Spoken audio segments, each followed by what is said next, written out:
සුබ දවසක් හැම දිනාටම. ඉතින් අපි අද සමුදා ඔයගොල්ලෝ හමු වෙන හැම සමුදාකම වගේ අර තම්බේ ඔයගොල්ලොත් එක්ක කතා කරනවා. මේ අලුත් මැසේජ් එකක් එහෙම නැත්නම් අද දවසේ ඔබට යමක් ඉගෙන ගන්න, දිරිගන්ව ගන්න, තමන්ගේ ආත්මය ඇතුළට දාගන්න අවශ්‍ය කරන මැසේජ් එකක් අපි ඔයගොල්ලොත් එක්ක ෂෙයා කරගන්නවා. මම ඔයගොල්ලොත් එක්ක කතා කරන්න බලාපොරොත්තු වෙන්නේ ඔබ වැඩ කරන වැඩ පරිසරය. වැඩ පරිසරය ඉතාමත්ම සාමකාමී පරිසරයක් නෙමෙයි. මිනිස්සු චෝදනා කරනවා, වැඩ කරන තැන අමාරුයි, ප්‍රශ්න තියෙනවා, ඉන්න මිනිස්සුත් එක්ක වැඩ කරන්න බෑ.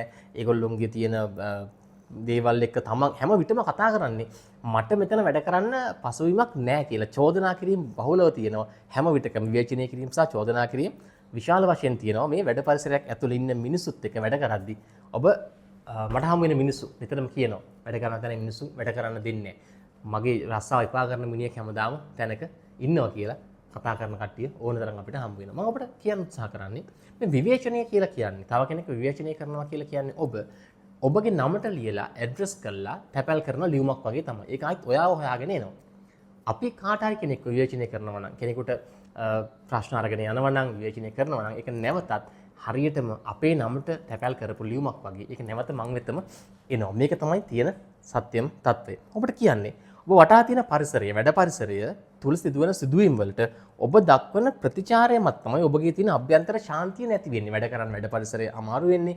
එතන ගැටුම් ඇති වෙන්නේ. මානසිකව ඔබගේ ස්ට්‍රෙස් එක වැඩි වෙන්නේ. ඔබට දැඩි කම්පනකාරී තත්ත්වයක් යටතේ රැකියාව ඉවර වෙලා නැත්නම් ඔබගේ වැඩ කරන ස්ථානෙන් එළියට යනකොට ලොකු සහනයක් වගේ ඔබට දැනෙනවා නම් ඒ ඔබ වැඩි පීඩනයක් නිර්මාණය කරගෙන තියෙනවා කියන එකයි මට කියන්න තියෙන්නේ. මගේ අදහස, මගේ අයිඩියා එක තමයි මේ වැඩ පරිසරය තුළ ඇතිවන ගැටුම් වලට ඔබ දක්වන ප්‍රතිචාර අවම කරගන්නවට පුළුවන් නම් ඔබ වටේ සිදුවන සිදුවීම් වලට දක්වන ප්‍රතිචාර අවම කරගන්න පුළුවන් නම් ඔයාට පුළුවන්කම හම්බ වෙනවා වඩාත් හොඳ ශාන්තියකින්. එහෙමත් නැත්නම් වඩාත් පැහැදිලි විදියට මේ දවස ගත කරන්න. මේක කරන්නේ කොහොමද? මේක කරන්න නම් ඔබ ඇතුලේ යම් ශක්තියක් නිර්මාණය වෙන්න ඕන. ඔබගේ වැඩවලට ඔබ කොතරම් ફોකස් වෙනවද?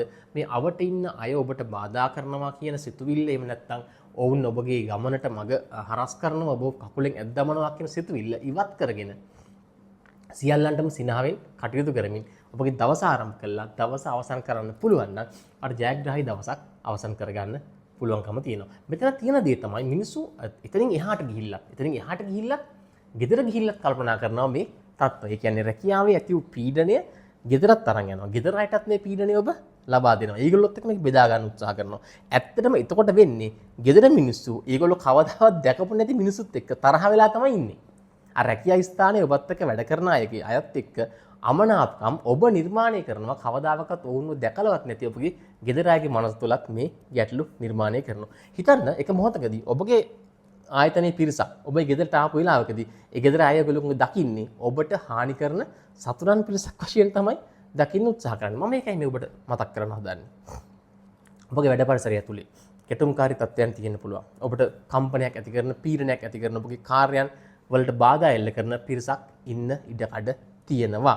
නමුත් ඔබ කටයුතු කරන්න ඕනේ ඔවුන්ගේ ක්‍රියාවන්ට ප්‍රතිචාර දක්වන්නේ නැතුව ඔබගේ අභ්‍යන්තර සාමය ආරක්ෂා කරගන්න පුළුවන් නම් වඩාත් ශක්තිමත්ව, වඩාත් ගැඹුරින් ඔබගේ දවස කටයුතු කළා ඉතාමත්ම ඉහළ කාර්යඵල සහිතව දවස අවසන් කරන්න ඔබට හැකියාවක් ලැබෙනවා. මම එහෙම කියන්න හේතු වෙන්නේ කවුරු හරි කෙනෙක් හිතනවා ඉන්නවා නම් අපි හිතමුකෝ ඕවර්තින්කර් කෙනෙක් ඉන්නවා කියලා, අධිකව කල්පනා කරන කෙනෙක් ඉන්නවා කියලා. ඒ වගේ කෙනෙකුට ඉතාමත්ම දැඩි කම්පනයක් නිර්මාණය කරන්න හේතු වෙනවා මේ වගේ තත්ත්වයන්. මොකද දෛනිකව සිදුවන ක්‍රියාවලියක් හැම දවසකම ආයතනය තුළ ඉන්න මිනිස්සුන්ව දකින්නේ ඔබට හානියක් කරන පිරිසක්, කරදරකාරී පිරිසක්, ඔබගේ දියුණුවට මේ හානියක් කරන, අගතියටපත් කරන පිරිසක් වශයෙන් තමයි ඔබ දැකමින් වැඩට යන්නේ සහ වැඩ ඉවර කළා ගෙදර එන්නේ. ඒ නිසා මේ තත්ත්වෙන් මිදෙන්න ඔබට අවස්ථාවක් තියෙනවා.